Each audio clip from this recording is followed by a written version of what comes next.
So guys, nagluto tayo ng aloe vera jelly. Ayan, nagkuha ako ng mga aloe vera sa aming garden. Ayan, ilang piraso yan, 8 siguro.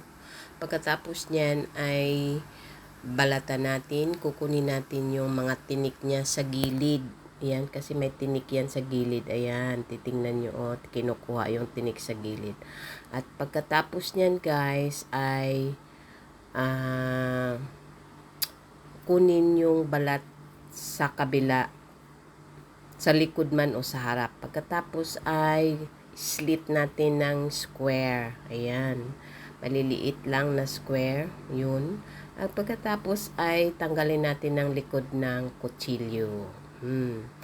And then, pag naubos na lahat yan, ng pagtanggal, yung jelly natin, ay hugasan nating maigi para matanggal yung mga slimy niya kasi masyadong madulas yan, maraming slime ba, masyadong slimy siya. Ayan oh, yun, kasi yung aloe vera daw ay good for skin.